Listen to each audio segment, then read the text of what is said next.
ಗೆಳೆಯರೆ, ಈ ಬಾವಿಗೆ 200 ವರ್ಷಗಳಿಂದ ಯಾರು ಕೂಡ ಇಳಿದಿಲ್ಲ. ಇಲ್ಲಿಗೆ ಇಳಿದವರು ಜೀವಂತವಾಗಿ ಹೊರಗೆ ಬಂದಿಲ್ಲ ಅಂತ ಏನಿಲ್ಲ. ಇಳಿಯಲು ಯಾರಿಗೂ ಧೈರ್ಯನೇ ಬಂದಿಲ್ಲ. ಪ್ರಪಂಚದಲ್ಲಿರುವ ಯಾವುದೇ ಬಾವಿಯ ಉದಾಹರಣೆ ತಗೊಂಡ್ರೆ ಬಾವಿಯ ಸ್ಟಾರ್ಟಿಂಗ್ ಪಾಯಿಂಟ್, ಬಾವಿಯ ಎಂಡ್ ಪಾಯಿಂಟ್ ಅಂತ ಇದ್ದೇ ಇರುತ್ತೆ. ಆದ್ರೆ ಈ ರಾಜಸ್ಥಾನದ ಒಂದು ಹಳ್ಳಿಯಲ್ಲಿರುವ ಈ ಒಂದು ಬಾವಿಗೆ ಸ್ಟಾರ್ಟಿಂಗ್ ಪಾಯಿಂಟ್ ಇದೆ, ಆದ್ರೆ ಎಂಡ್ ಪಾಯಿಂಟ್ ಇಲ್ಲವೇ ಇಲ್ಲ. ಈ ಬಾವಿ ಎಷ್ಟು ಆಳವಾಗಿ ಇದೆ ಅಂತ ಕಂಡು ಹಿಡಿಯೋದಕ್ಕೆ ಸಾಧ್ಯವಾಗದಷ್ಟು ಆಳ ಈ ಬಾವಿ ಇದೆ. ಈ ಬಾವಿ ಒಳಗಡೆ ಸಾಕಷ್ಟು ಚಿನ್ನದ ಚೇಂಬರ್ಸ್ ಗಳು ಇದೆ ಮತ್ತು ಸಾಕಷ್ಟು ಸುರಂಗ ಮಾರ್ಗಗಳು ಕೂಡ ಇದೆ ಅಂತ ವದಂತಿಗಳು ಇದೆ. ಗೆಳೆಯರೆ, ಕೇವಲ ಇಷ್ಟೆಲ್ಲ ಇನ್ನೊಂದು ಬೆಚ್ಚಿ ಬೀಳಿಸುವ ಒಂದು ವಿಚಾರ ಏನಪ್ಪಾ ಅಂತಂದ್ರೆ 1825ನೇ ಇಸ್ವಿಯಲ್ಲಿ ಈ ಬಾವಿ ಇರುವ ಹಳ್ಳಿಯಲ್ಲಿ ನೆಲೆಸಿದ್ದು ಸುಮಾರು 1800ರಿಂದ 2000 ಬ್ರಾಹ್ಮಣರು. ಕೇವಲ ಒಂದೇ ಒಂದು ರಾತ್ರಿ 8 ಗಂಟೆ ಅವಧಿಯಲ್ಲಿ ಸಂಪೂರ್ಣವಾಗಿ 2000 ಬ್ರಾಹ್ಮಣರು ಕಣ್ಮರೆ ಆಗ್ತಾರೆ. ಬಾವಿಗೂ ಕಣ್ಮರೆಯಾದ ಹಳ್ಳಿಯ ನಿವಾಸಿಗಳಿಗೂ ಏನು ಸಂಬಂಧ ಇದೆ? ಈ ಬಾವಿ ಒಳಗಡೆ ನಿಜವಾಗಿಯೂ ಏನಿದೆ? ಒಂದೇ ರಾತ್ರಿಯಲ್ಲಿ ಸುಮಾರು 2000 ಹಳ್ಳಿಯ ಜನರು ಸಂಪೂರ್ಣವಾಗಿ ಕಣ್ಮರೆಯಾಗಿದ್ದಾದ್ರೂ ಯಾಕೆ? ಸಂಪೂರ್ಣವಾದ ಮಾಹಿತಿ ಈ ವಿಡಿಯೋದಲ್ಲಿ ಇದೆ. ದಯವಿಟ್ಟು ಯಾರು ಈ ವಿಡಿಯೋನ ಸ್ಕಿಪ್ ಮಾಡಬೇಡಿ, ಪೂರ್ತಿ ನೋಡಿ. ರಾಜಸ್ಥಾನ್ ರಾಜ್ಯದ ಒಂದು ಅಪರೂಪವಾದ ನಗರ ಅಂತ ಪ್ರಸಿದ್ಧಿಯಾಗಿರುವ ಜೈಸಲ್ಮೇರ್ ನಗರದ ಪಕ್ಕದಲ್ಲಿ ಒಂದು ಹಳ್ಳಿ ಬರುತ್ತೆ. ಈ ಹಳ್ಳಿಯ ಹೆಸರು ಕುಲಧಾರ ವಿಲೇಜ್. ಭಾರತ ದೇಶದ ಅತ್ಯಂತ ಪ್ರಸಿದ್ಧ ಅಬಾಂಡೆಡ್ ವಿಲೇಜ್ ಅಲ್ಲಿ ಕುಲಧಾರ ವಿಲೇಜ್ ಮೊದಲ ಸ್ಥಾನದಲ್ಲಿ ಬರುತ್ತೆ. ಸುಮಾರು 8 ಕಿಲೋಮೀಟರ್ ಸುತ್ತು ಅಳತೆ ಇರುವ ಈ ಒಂದು ಹಳ್ಳಿಯಲ್ಲಿ ಈಗ ಯಾರೂ ಇಲ್ಲ. ಸಾವಿರಾರು ಮನೆಗಳು ಹಾಗೆ ಇದೆ, ನೂರಾರು ದೇವಸ್ಥಾನಗಳು ಕೂಡ ಹಾಗೆ ಇದೆ. ಆದ್ರೆ ಈ ಒಂದು ಹಳ್ಳಿ ಸಂಪೂರ್ಣವಾಗಿ ಖಾಲಿ ಇದೆ. ನೀವೇನಾದ್ರೂ ರಾಜಸ್ಥಾನದ ಪ್ರವಾಸಕ್ಕೆ ಹೋದ್ರೆ ಈ ಹಳ್ಳಿಗೆ ಹೋಗೋದನ್ನ ಮರೆಯಬೇಡಿ. ಆಗಿನ ಸಮಯದಲ್ಲಿ ಹಳ್ಳಿಯ ನಿವಾಸಿಗಳು ಬಳಸುತ್ತಿದ್ದ ಎಲ್ಲಾ ರೀತಿಯ ವಸ್ತುಗಳು ಕೂಡ ಮನೆ ಒಳಗಡೆನೆ ಇದೆ, ಈಗಲೂ ಹಾಗೆ ಇದೆ, ಯಾರು ಕೂಡ ಅದನ್ನು ಮುಟ್ಟಿಲ್ಲ. ಈ ಒಂದು ನಿಗೂಢವಾದ ಬಾವಿ ಕೂಡ ಹಳ್ಳಿಯ ಮಧ್ಯಭಾಗದಲ್ಲಿ ಇದೆ. ಈ ಒಂದು ಬಾವಿಯ ಹೆಸರು ಹಳ್ಳಿಯ ಹೆಸರನ್ನೇ ನಾಮಕರಣ ಮಾಡಿದ್ದಾರೆ, ಕುಲ್ಧಾರ ವೆಲ್ ಅಂತ. ಪ್ರಪಂಚದಲ್ಲಿ ಯಾವುದೇ ರೀತಿಯ ಅಡ್ವಾನ್ಸ್ ಟೆಕ್ನಾಲಜಿ ಬರಲಿ, ಈ ಬಾವಿಯ ನಿಗೂಢತೆಯನ್ನು ಭೇದಿಸೋದಕ್ಕೆ ಯಾರಿಂದಲೂ ಸಾಧ್ಯನೇ ಆಗ್ತಾ ಇಲ್ಲ. ಇಲ್ಲಿಯ ಒಂದು ವಿಚಿತ್ರವಾದ ಸಂಗತಿ ಏನಪ್ಪಾ ಅಂತಂದ್ರೆ, ಬಾವಿಗೆ ಕಲ್ಲು ಎಸೆದ್ರೆ ಕೆಳಗೆ ಬಿದ್ದ ಶಬ್ದ ಎಷ್ಟೊತ್ತಾದ್ರೂ ಬರೋದೇ ಇಲ್ಲ. ಈ ಬಾವಿಯ ಸುತ್ತಮುತ್ತ ಸಂಪೂರ್ಣವಾಗಿ ಮರುಭೂಮಿ ಪ್ರದೇಶ, ಎಷ್ಟೇ ಬೋರ್ವೆಲ್ ಹಾಕಿಸಿದ್ರೂ ನೀರ್ ಬರೋದಿಲ್ಲ. ಆದ್ರೆ ಬಾವಿ ಒಳಗಡೆ 24x7 ನೀರು ಕಾಣಿಸುತ್ತೆ. ಬಾವಿ ಒಳಗಡೆ ನೀರನ್ನು ಎಷ್ಟು ತೆಗಿತೀವಿ ಅಷ್ಟು ತುಂಬುತ್ತೆ. ನೀರು ಎಲ್ಲಿಂದ ಬರ್ತಾ ಇದೆ, ಎಲ್ಲಿಗೆ ಹೋಗ್ತಾ ಇದೆ, ಯಾಕೆ ಖಾಲಿ ಆಗ್ತಾ ಇಲ್ಲ ಎಂಬುವ ಮಾಹಿತಿ ಯಾರಿಂದಲೂ ಕಂಡು ಹಿಡಿಯೋದಕ್ಕೆ ಸಾಧ್ಯವಾಗಿಲ್ಲ. ಬಾವಿ ಒಳಗಡೆ ಸಾಕಷ್ಟು ಭಾಗಗಳಲ್ಲಿ ಕಲ್ಲುಗಳಿಂದ ಮುಚ್ಚಿ ಸೀಲ್ ಮಾಡಿರುವ ಒಂದು ದೃಶ್ಯಗಳು ಕಂಡು ಬರುತ್ತೆ. 1825ರ ಮುಂಚೆ ಈ ಹಳ್ಳಿಯಲ್ಲಿ ಬಾವಿ ಇರುವ ಯಾವುದೇ ರೀತಿಯ ಒಂದು ಪ್ರೂಫ್ ಇಲ್ಲ, ಉದಾಹರಣೆ ಇಲ್ಲ, ಯಾವುದೇ ರೀತಿಯ ಚಿತ್ರಣ ಕೂಡ ಇಲ್ಲ. ಹಳ್ಳಿಯ ನಿವಾಸಿಗಳು ಯಾವಾಗ ಮಾಯವಾಗ್ತಾರೆ, ಅದಾದ ನಂತರ ಬಾವಿ ಎಲ್ಲರಿಗೂ ಕಾಣೋದಕ್ಕೆ ಶುರು ಆಗುತ್ತೆ. ಈ ಒಂದು ಕುಲ್ಧಾರ ಹಳ್ಳಿಯಲ್ಲಿ ನೆಲೆಸಿದ್ದು ಸುಮಾರು 2000 ಪಾಲಿವಾರ್ ಬ್ರಾಹ್ಮಿಣ್ಸ್. 1825ನೇ ಇಸ್ವಿಯಲ್ಲಿ ಈ ಒಂದು ಹಳ್ಳಿ ಬಿಸಿನೆಸ್ ಹಬ್ ಆಗಿತ್ತು. ನೀವಿನ್ನು ನನ್ನ official Facebook page Sudhindra explorer ನ ಫಾಲೋ ಮಾಡಿಲ್ಲ ಅಂದ್ರೆ ಈಗಲೇ ಫಾಲೋ ಮಾಡಿ. ಫೇಸ್ಬುಕ್ ಪೇಜ್ ಲಿಂಕ್ ಈ ವಿಡಿಯೋದ ಡಿಸ್ಕ್ರಿಪ್ಷನ್ ಬಾಕ್ಸ್ ಅಲ್ಲಿ ಇರುತ್ತೆ, ಚೆಕ್ ಮಾಡಿ. ಆಗಿನ ಸಮಯದಲ್ಲಿ ಈ ಒಂದು ಹಳ್ಳಿಯಲ್ಲಿ ನೆಲೆಸಿದ್ದ ಎಲ್ಲರೂ ಕೂಡ ಸಾಹುಕಾರರೇ. ಈ ಒಂದು ಹಳ್ಳಿಯಲ್ಲಿ ನೂರಾರು ಸಂಖ್ಯೆಯಲ್ಲಿ ದೊಡ್ಡ ದೊಡ್ಡ ಜಮೀನ್ದಾರಿದ್ರು, ನೂರಾರು ಸಂಖ್ಯೆಯಲ್ಲಿ ವಜ್ರದ ವ್ಯಾಪಾರಿಗಳಿದ್ರು. ಆಗಿನ ಸಮಯದಲ್ಲಿ ಈ ಹಳ್ಳಿಯಿಂದ ವಿದೇಶಗಳಿಗೆ ಎಕ್ಸ್ಪೋರ್ಟ್ ಇಂಪೋರ್ಟ್ ಬಿಸ್ನೆಸ್ ಗಳಾಗ್ತಾ ಇತ್ತು. ಭಾರತ ದೇಶದ ಆಗರ್ಭ ಶ್ರೀಮಂತ ಹಳ್ಳಿ ಇದ್ದಕ್ಕಿದ್ದ ಹಾಗೆ ಒಂದೇ ರಾತ್ರಿಯಲ್ಲಿ ಕಣ್ಮರೆ ಆಗಿದ್ದಾದ್ರೂ ಯಾಕೆ ಅಂತ ಒಂದಿಷ್ಟು ಊಹಾಪೋಹಗಳು ಇದೆ. ಈ ಹಳ್ಳಿಯಲ್ಲಿ ಏನಾಯ್ತು ಅಂತ ಹೇಳೋದಕ್ಕೆ ಹಳ್ಳಿಯಲ್ಲಿ ಯಾರು ಕೂಡ ಉಳಿದಿಲ್ಲ. ಹಳ್ಳಿಯಲ್ಲಿ ಇದ್ದ 2000 ನಿವಾಸಿಗಳ ಸಂತತಿ ಅಂದು ಕೊನೆ ಆಗುತ್ತೆ. ಈ ಹಳ್ಳಿಯಲ್ಲಿ ನಡೆದಿರುವ ಒಂದಿಷ್ಟು ರಿಸರ್ಚ್ ಗಳ ಪ್ರಕಾರ ಈ ಹಳ್ಳಿಯಲ್ಲಿ ಏನಾಯ್ತು ಅಂತ ನೋಡೋದಾದ್ರೆ, ಆಗಿನ ಸಮಯದಲ್ಲಿ ಈ ಒಂದು ಪ್ರದೇಶವನ್ನು ಆಳುತ್ತಾ ಇದ್ದ ರಾಜ ಇದ್ದಕ್ಕಿದ್ದ ಹಾಗೆ ಟ್ಯಾಕ್ಸಸ್ ಅಂದರೆ ತೆರಿಗೆಯನ್ನು ಹೆಚ್ಚು ಮಾಡ್ತಾನೆ. ಎಷ್ಟರ ಮಟ್ಟಿಗೆ ತೆರಿಗೆ ಹೆಚ್ಚಿಗೆ ಆಗುತ್ತೆ ಅಂತಂದ್ರೆ ಒಬ್ಬೊಬ್ರು ರಕ್ತ ಹಿಂಡುವಷ್ಟು ತೆರಿಗೆ ಹೆಚ್ಚಿಗೆ ಆಗಿಬಿಡುತ್ತಂತೆ. ದುಡ್ದಿದ್ದು ಸಂಪೂರ್ಣವಾಗಿ 99% ರಾಜನಿಗೆ ಕೊಡಬೇಕು. ತೆರಿಗೆಯನ್ನು ಕಟ್ಟಿ ಕಟ್ಟಿ ಹಳ್ಳಿಯ ನಿವಾಸಿಗಳು ಸೋತು ಹೋಗ್ತಾರೆ. ನಂತರ ಹಳ್ಳಿಯ ನಿವಾಸಿಗಳೆಲ್ಲರೂ ದೇವರ ಮೊರೆ ಹೋಗಿ ಪೂಜೆ ಪುನಸ್ಕಾರ ಆರಂಭ ಮಾಡ್ತಾರಂತೆ.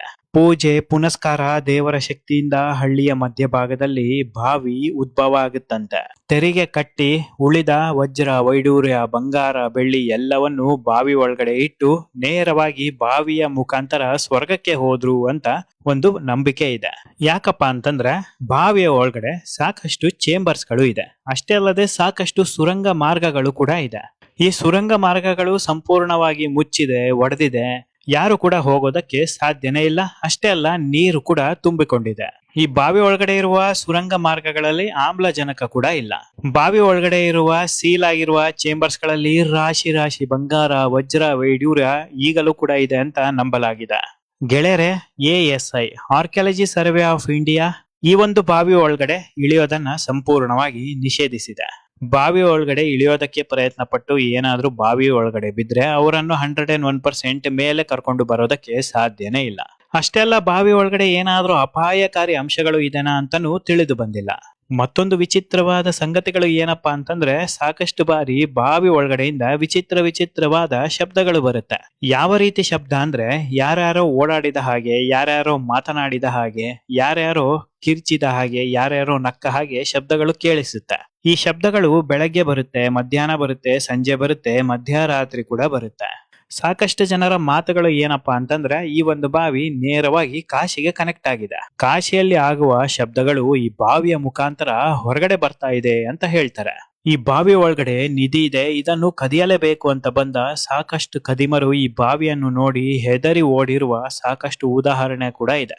ಈ ಬಾವಿಯ ಒಳಗಡೆ ಮತ್ತೊಂದು ಆಶ್ಚರ್ಯಪಡಿಸುವಂತಹ ಒಂದು ವಿಚಾರ ಇದೆ. ಅದೇನಪ್ಪಾ ಅಂತಂದ್ರೆ ಗೆಳೆಯರೆ, ನಿಮಗೆಲ್ಲರಿಗೂ ಗೊತ್ತಿರುವ ಹಾಗೆ ರಾಜಸ್ಥಾನ್ ಭಾರತ ದೇಶ ಮತ್ತು ಇಡೀ ಪ್ರಪಂಚದಲ್ಲೇ ಅತಿ ದೊಡ್ಡ ಮರುಭೂಮಿ ನಗರಗಳಲ್ಲಿ ರಾಜಸ್ಥಾನ್ ಕೂಡ ಬರುತ್ತೆ. ಮರುಭೂಮಿ ಪ್ರದೇಶ ಆಗಿರೋದ್ರಿಂದ ರಾಜಸ್ಥಾನ್ ಬೇಸಿಗೆಯಲ್ಲಿ 48 ಡಿಗ್ರಿ ಸೆಲ್ಸಿಯಸ್ ಅಷ್ಟು ಕುದಿಯುತ್ತಾ ಇರುತ್ತೆ. ಇಷ್ಟೊಂದು ಬಿಸಿಲಿಗೆ ರಾಜಸ್ಥಾನದ ನೆಲ ಒಳಗಡೆ ಇರುವ ನೈಸರ್ಗಿಕ ನೀರು ಕೂಡ ಬಿಸಿಯಾಗಿ ಬಿಟ್ಟಿರುತ್ತೆ. ಹೀಗಿರುವಾಗ ಬಾವಿ ಒಳಗಡೆ ಮಾತ್ರ ನೀರು ತಣ್ಣಗೆ ಚಿಲ್ಡ್ ಆಗಿರುತ್ತೆ. ಈಗ ರೆಫ್ರಿಜರೇಟರ್ ಒಳಗಡೆ ನೀರಿಟ್ರೆ ಯಾವ ರೀತಿ ತಣ್ಣಗೆ ಇರುತ್ತಲ್ವಾ, ಅಷ್ಟು ತಣ್ಣಗೆ ಬಾವಿ ಒಳಗಡೆ ಇರುತ್ತೆ. ಈ ಒಂದು ಬಾವಿ ಒಳಗಡೆ ಇರುವ ನೀರು ಅತಿ ದೊಡ್ಡ ಮಿರಾಕಲ್ ಅಂತಾನೆ ಹೇಳಲಾಗಿದೆ. ಹೊರಗಡೆ ನೋಡಿದ್ರೆ ಕುದಿಯುತ್ತಿರುವ ನೀರು ಸಿಗುತ್ತೆ, ಅದೇ ಬಾವಿ ಒಳಗಡೆ ಫುಲ್ ಚಿಲ್ಡ್ ನೀರು ಸಿಗುತ್ತೆ. ಊಹೆಗೂ ನಿಲುಕದ ಒಂದು ಚಮತ್ಕಾರ ಅಂತ ಹೇಳಿದರೂ ತಪ್ಪಾಗಲ್ಲ. 1890ರಲ್ಲಿ ಈ ಬಾವಿಯ ಬಗ್ಗೆ ಬ್ರಿಟಿಷರಿಗೆ ಗೊತ್ತಾಗುತ್ತೆ. ಈ ಬಾವಿಯ ಕೆಳಭಾಗದಲ್ಲಿ ಅಪಾರ ಪ್ರಮಾಣದ ವಜ್ರ ವೈಡೂರ್ಯ ಬಂಗಾರ ಬೆಳ್ಳಿ ಇದೆ ಎಂಬುವ ಊಹಾಪೋಹಗಳು ಬ್ರಿಟಿಷರ ಕಿವಿಗೆ ಬೀಳುತ್ತೆ. ಬಾವಿಯನ್ನು ಎಕ್ಸ್ಪ್ಲೋರ್ ಮಾಡೋದಕ್ಕೆ ಬ್ರಿಟಿಷ್ ರಾಜರು ಬರ್ತಾರೆ. ಬಾವಿ ಒಳಗಡೆ ಇಳಿದು ಎಕ್ಸ್ಪ್ಲೋರ್ ಮಾಡೋದಕ್ಕೆ ಪ್ರಯತ್ನ ಪಡ್ತಾರೆ. ಆದ್ರೆ ಏನಾಯ್ತು ಅಂತ ಗೊತ್ತಿಲ್ಲ, ಸ್ವಲ್ಪ ಸಮಯದಲ್ಲೇ ಯೋಜನೆಯನ್ನು ಕೈ ಬಿಟ್ಬಿಡ್ತಾರೆ. ನಂತರ ದಾಖಲೆಗಳಲ್ಲಿ ಬ್ರಿಟಿಷರು ಒಂದಿಷ್ಟು ಮಾಹಿತಿಯನ್ನು ಬರೀತಾರೆ. ಈ ಬಾವಿ ತುಂಬಾ ಅಪಾಯಕಾರಿಯಾಗಿದೆ, ಈ ಬಾವಿ ಒಳಗಡೆ ಇಳಿದ್ರೆ ತಕ್ಷಣ ಲಾಭ ಇಲ್ಲ ಅಂತ ಬರೆದಿದ್ದಾರೆ. ಬ್ರಿಟಿಷರು ಉಲ್ಲೇಖಿಸಿರೋದು ತಕ್ಷಣ ಲಾಭ ಇಲ್ಲ ಅಂತ ಬರೆದಿಲ್ಲ, ತಕ್ಷಣ ಲಾಭ ಇಲ್ಲ ಅಂತ ಬರೆದಿದ್ದಾರೆ. ಇದರ ಅರ್ಥ ಏನಪ್ಪಾ ಅಂತಂದ್ರೆ ಬಾವಿ ಒಳಗಡೆ ಇಳಿದ ಕೂಡಲೇ ತಕ್ಷಣ ಅಂದುಕೊಂಡಿದ್ದು ಖಂಡಿತವಾಗಿಯೂ ಸಿಗೋದಿಲ್ಲ ಅಂತ ಅರ್ಥ. ಬ್ರಿಟಿಷರ ಈ ಒಂದು ಬರಹ ಇಂದಿಗೂ ನಿಗೂಢವಾಗಿ ಉಳಿದಿದೆ. ಇದೇ ರೀತಿಯ ನಿಗೂಢವಾದ ಬಾವಿ ಕೇವಲ ಭಾರತ ದೇಶದಲ್ಲಿ ಮಾತ್ರ ಅಲ್ಲ, ವಿದೇಶಗಳಲ್ಲೂ ಕೂಡ ಸಿಕ್ಕಿದೆ. ಈಜಿಪ್ಟ್ ದೇಶದಲ್ಲಿ ಇರುವ ವೆಲ್ ಆಫ್ ಫ್ಯೂ ಕಿಂಗ್ಸ್ ಎಂಬುವ ಹೆಸರಿನ ಬಾವಿ. ಈ ಒಂದು ಬಾವಿ ಒಳಗಡೆ ಸರ್ವೆ ಮಾಡುವಾಗ ಆರ್ಕಿಯಾಲಜಿ ಡಿಪಾರ್ಟ್ಮೆಂಟ್ ತಂಡಕ್ಕೆ ಸಾಕಷ್ಟು ರೀತಿಯ ಪುರಾತನವಾದ ವಜ್ರ ವೈಡೂರ್ಯಗಳು ಸಿಗುತ್ತೆ. ಮೆಕ್ಸಿಕೋ ದೇಶದಲ್ಲೂ ಕೂಡ ಇದೇ ರೀತಿಯ ಬಾವಿ ಕಂಡು ಬಂದಿದೆ. ಈ ಬಾವಿಯ ಹೆಸರು ಮಯಾನ್ ಸಿನೆಂಟೋ ವೆಲ್ಸ್. ಈ ಒಂದು ಬಾವಿ ಒಳಗಡೆ ಪುರಾತನವಾದ ಬಂಗಾರ, ಪುರಾತನವಾದ ಅಸ್ಥಿ ಪಂಜರಗಳು ಮತ್ತು ಪುರಾತನವಾದ ವೆಪನ್ಸ್ಗಳು ಕೂಡ ಸಿಕ್ಕಿದೆ. ಎಲ್ಲವೂ ಪುರಾತನದ್ದೇ, ಸುಮಾರು 1000ದಿಂದ 1500 ವರ್ಷಗಳ ಹಳೆಯದ್ದು. ಕೇವಲ ಇಷ್ಟೇ ಅಲ್ಲ, ಇನ್ನು ನಾನಾ ದೇಶಗಳಲ್ಲೂ ಕೂಡ ಇದೇ ರೀತಿಯ ಪುರಾತನ ಬಾವಿಗಳಲ್ಲಿ ಚಿನ್ನ ವಜ್ರ ವೈಡೂರ್ಯಗಳು ಕೂಡ ಸಿಕ್ಕಿದೆ.